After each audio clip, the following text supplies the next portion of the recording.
नमस्कार जय जगन्नाथ। आज आम एठारे श्री उमेश चंद्र पाणिग्राही द्वारा लिखित गोटे गल्प शुणा।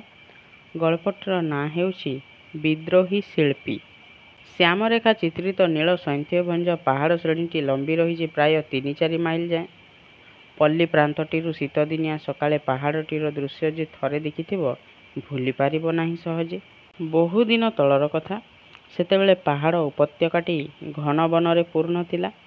केउ जुगर पोखरीटीए उपत्यकार एकमात्र संपद थिला। पानी तार द्राक्षा रसकु सुद्धा पछकु पकाई देइतिला स्वादु गुणरे। सेही स्वादप संकुल उपत्यकार पश्चिम प्रांतरे नागच्च श्रेणीटीए लंबी जाइछि किछि दूर। सेही श्रेणीटीर प्राय 6 फुट तलरे गोटिए विस्तृत प्राकृतिक गुहा, प्रकृतिर ताजमहल। एही निर्जन गुहारे से तार काम करी चली जाउथिला। से थिला एक विश्व भावुक और कलाशिल्पी। भावना तार भावी ताज निकटरे आबद्ध। ताहार काहारी को भय थिला नाही।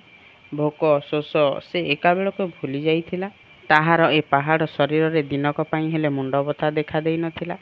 केवल तार लुहार छेणीटी गोटिए गति रे निरंतर चली जाउथिला। ठीक ठीक ठीक। मुहूर्तक पई हेले केबे एही शब्द तालभंग होई नाही। एही ठीक ठीक शब्दर संयत ताल थिला तार जीवनर चिरप्रवाही संगीत, जहिरे से आपना को सुद्धा हराई पकाइथिला। भोक लागुथिला तो बनर फल अभाव नथिला। शोष हेले उपत्यकार पोखरीटी थिला। निद आसुथिला तो देखाई देउथिला तार कमनीय क्रोड़। सेही प्रकृतिर ताज जेतेबेले जाग्रत हेउथिला तार सेही चिरसाथी छेणी और हातुड़ी नहीं अविलंबे निजर सर्वप्रिय कामरे लागि जाउथिला। ठीक ठीक ठीक। तार कला बाल धला होई गलानी, दांत खसी पड़िलानी, चक्षुर ज्योति क्षीण हबाकु चलिलानी। तथापि तार छेणीटी सेही एक गति रे चली जाउथिला। ठीक ठीक ठीक। दिन पानी सुआ परी बहीगला। परिशेष रे दिने तार इच्छा पूर्ण हैला। सेही पार्वत्य उपत्यकार गोटिए भावपूर्ण मूर्तिर विकास हैला। मूर्तिर नेत्ररु जेपरी सौम्य भाव झरी पड़ुथिला आउ मुखमंडल उपरे गंभीर हास्य नृत्य करुथिला। जना जाउथिला सते कि एही मूर्ति सजीव अटे।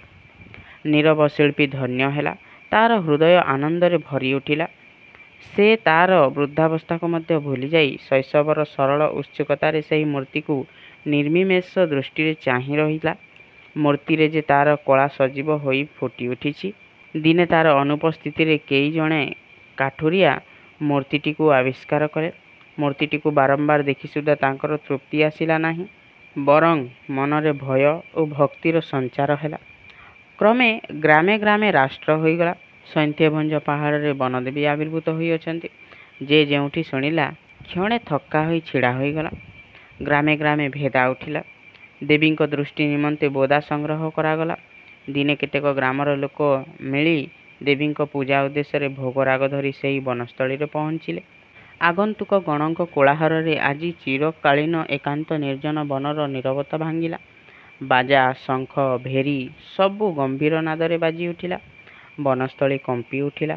पक्षीगण भयाकुल होई मधुर कलरव परिवर्ते आर्तध्वनि करी उड़ी चली गले।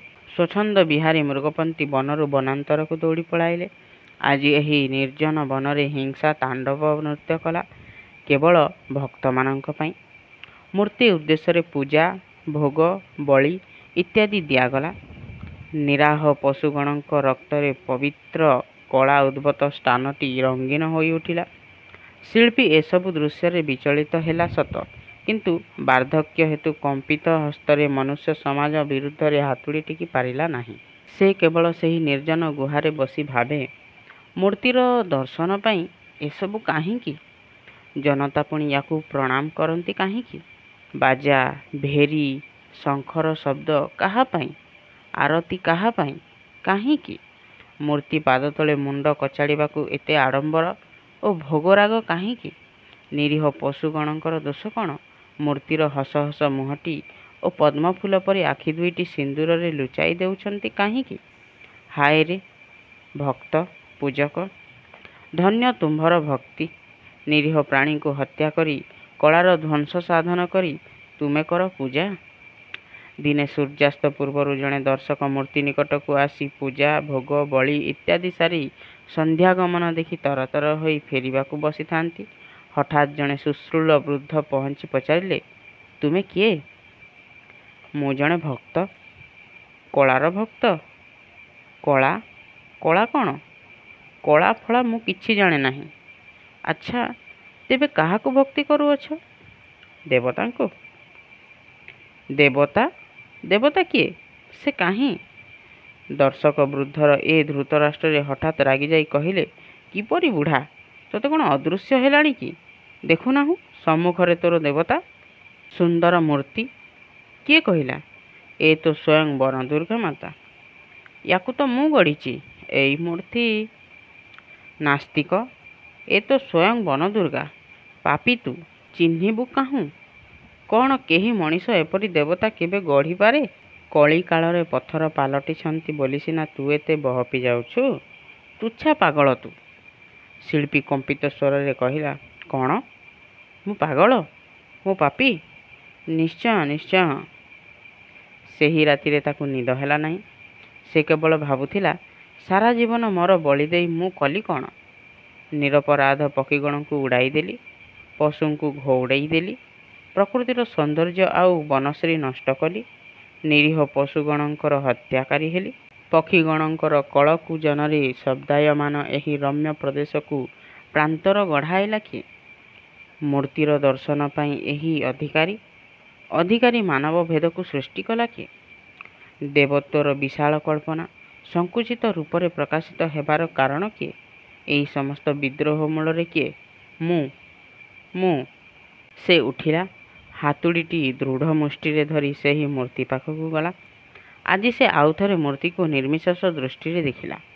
ପର ମୁହୂର୍ତ୍ତରେ ପୁଣି ଘୃଣାରେ ମୁଖମଣ୍ଡଳ ତାର ସଙ୍କୁଚିତ ହୋଇ ଉଠିଲା। କିନ୍ତୁ ମୂର୍ତ୍ତି ତ ଚିର ବିକଶିତ ଶତଦଳ ପରି ପ୍ରଫୁଲ୍ଲ ସଜୀବ ଜଣାଯାଉଥିଲା। କିନ୍ତୁ ଶିଳ୍ପୀ ତାର ସର୍ଜକ, ପ୍ରତିଷ୍ଠାପକ, ଉପାସକ। ସେ ଆଜି ତାକୁ ଶେଷଥର ପାଇଁ ଦେଖିବାକୁ ଆସିଛି। ବହୁ ସମୟ ଭାବି ଭାବି ସେ ତାର କଳ୍ପନା ଦୃଢ଼ କଲା। ହାତୁଡ଼ିଟି ଆହୁରି ଦୃଢ଼ ମୁଷ୍ଟିରେ ଧରି ଉପରକୁ ଟେକିଲା। ସରକ୍ଷଣରେ ସେହି ବୃଦ୍ଧ ଶିଳ୍ପୀର ଏକ ସବଳ ଆଘାତ ମୂର୍ତ୍ତି ଉପରେ ପଡ଼ିଲା। ଗୋଟିଏ ଅଦ୍ଭୁତ ଶବ୍ଦ ଉଠି ବନସ୍ଥଳୀ କମ୍ପାଇ ଦେଲା। ମୂର୍ତ୍ତିର ମୁଣ୍ଡଟି ଭାଙ୍ଗି ତଳେ ପଡ଼ିଲା, ତାର ନିର୍ମାତା ଶିଳ୍ପୀକୁ ପ୍ରଣାମ କରିବାକୁ। ଘଟଣାର ପରଦିନ କେତେକ ଦର୍ଶକ ଆସି ଦେବତାଙ୍କ ଦୁର୍ଦ୍ଦଶା ଓ ନିକଟରେ ଗୋଟିଏ ହାତୁଡ଼ି ପଡ଼ିଥିବାର ଦେଖି ଚିତ୍କାର କଲେ, କେଉଁ ପାପିଷ୍ଠ ଦେବତାଙ୍କ ଶ୍ରୀଅଙ୍ଗ ନଷ୍ଟ କଲା?